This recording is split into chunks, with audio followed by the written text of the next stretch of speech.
Namaskar. Welcome to Honest Astrologer YouTube channel. And today I'm going to talk about one of my favorite articles which I wrote long back. It is called the Ketu Mahadasha Diaries, Divorced, Unemployed and Happy. Most people would ask, how can somebody be divorced, unemployed and happy?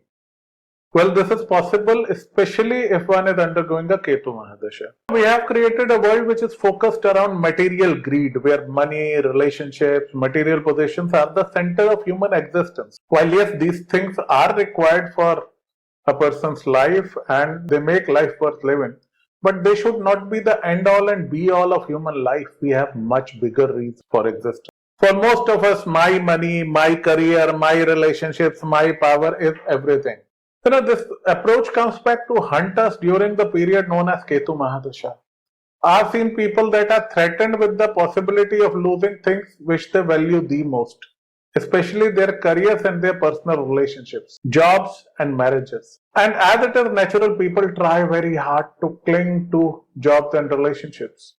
However, during Ketu Mahadasha, it is never a good idea to try very hard. Things never turn out the desired way. While the separation happens, it hurts badly. But once Ketu is done with you, you realize that this was perhaps the best thing that could have happened to you. For example, a job you badly wanted to save turns out to be a soul crusher. And remember, with Ketu, I've seen this multiple times and I've said this time and again, the harder you try, the worse it gets. The more you try, the worse it gets. The relationships which you try to cling to, they become very poisonous. They go from bad to worse. So it's better to give up. And Ketu is trying to make you escape by getting you out of that job and getting you out of that relationship. Remember, Ketu is the sweetest of all planets. He is not your tormentor. He is your liberator. He is going to liberate you from the corporate slavery that your soul has come to abhor. He is going to remove that toxic relationship which has made you miserable. He is going to remove everything and every relation which has turned into your jail in this life. Ketu is the jailbreaker. So Ketu is going to wake you up to bigger things in life.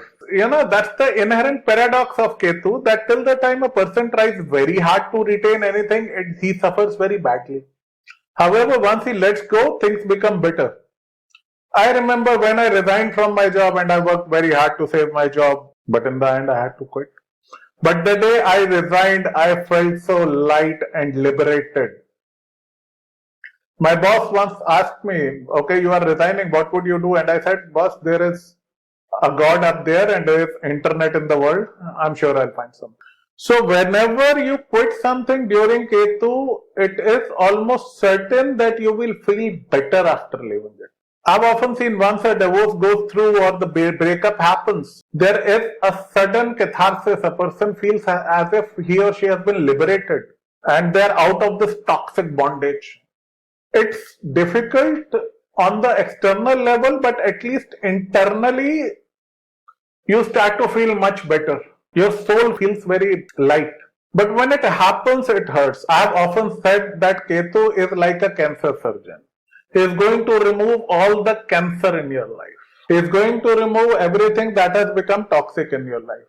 He is going to remove everything that has become a hurdle in your soul's growth. The more you try, the worse it gets. But once you let go and surrender, once Ketu is done with you, you thank him for this. You get out of a relationship which had made you miserable. You get out of the job which crushed your soul and you find something which makes you very excited, which keeps you very liberated. Once you leave your home, you feel that you can live on your own terms. So Ketu is not your tormentor. Ketu is our liberator.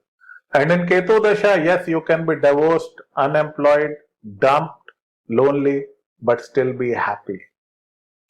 Jai Ketu Dev.